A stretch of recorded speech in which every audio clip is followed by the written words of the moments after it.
ঢাকার উত্তরের milestone school and কলেজের সামনে বিমান বিধ্বস্তের ঘটনায় মারা গেছেন দুর্ঘটনায় দগ্ধ কলেজটির কোঅর্ডিনেটর মাহরিন চৌধুরী। শিক্ষার্থীদের বাঁচাতে গিয়ে তার শরীরের অনেকাংশই দগ্ধ হয়েছিল বলে জানা গেছে। সোমবার রাতে তার মৃত্যুর বিষয়টি নিশ্চিত করেন জাতীয় বার্ন ও প্লাস্টিক সার্জারি ইনস্টিটিউটের আবাসিক চিকিৎসক ডক্টর শাওন বিন রহমান।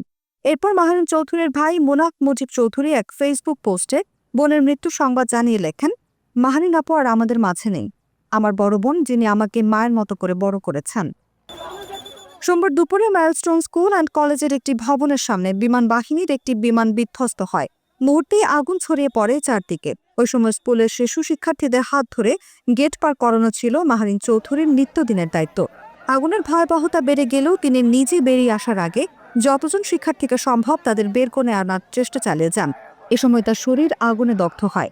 মোনাফ মুজিব চৌধুরী লিখেছেন, মাইলস্টোনে কোঅর্ডিনেটর হিসেবে কাজ করতেন মাহরিন। আগুন লাগার পর তিনি প্রথমে বের হয়ে আসেনি, বরং যতজন শিক্ষার্থীকে সম্ভব বের করে আনার চেষ্টা করেছেন, কিন্তু শেষ পর্যন্ত তিনি 100% দগ্ধ হন। মোনাফ চৌধুরী লেখেন, আজ আপনারা দয়া করে আমার প্রিয় বোনের জন্য দোয়া করবেন। তিনি তার 2 ছেলেকে রেখে আমাদের ছেড়ে চলে গেছেন। তাকে হাসপাতাল থেকে রিলিজ দেওয়ার পর আমি আরও বিস্তারিত জানাবো। দগ্ধ হওয়ার পর তাকে আশঙ্কাজনক অবস্থায় জাতীয় বার্ন ও প্লাস্টিক সার্জারি ইনস্টিটিউটে ভর্তি করা হয়। চিকিৎসকেরা জানান তার শরীরের শতভাগই দগ্ধ হয়েছিল। আইসিইউতে মৃত্যুর সঙ্গে লড়াই করছিলেন তিনি। শেষ পর্যন্ত সোমবার রাতে সেখানেই তার মৃত্যু হয়। এর আগে মাহরিনের স্বামী মনসুর হেলাল জাগো নিউজকে বলেন, মাহরিনের পা থেকে মাথা পর্যন্ত সব ঝলসে গেছে।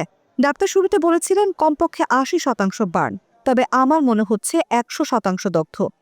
লাইফ সাপোর্টে নেওয়ার আগে স্বামীর সঙ্গে একটু কথা বলেন মাহরিন। এ বিষয়ে মনসুর হেলাল বলেন, মাহরিন বলেছেন স্কুল ছুটির পর বাচ্চাদের নিয়ে বের হচ্ছিলেন, ঠিক তখনই গেটের সামনে বিমানটি বিধ্বস্ত হয়। নিজে দগ্ধ হলেও সে সময় তিনি বাচ্চাদের বাঁচানোর চেষ্টা করেন।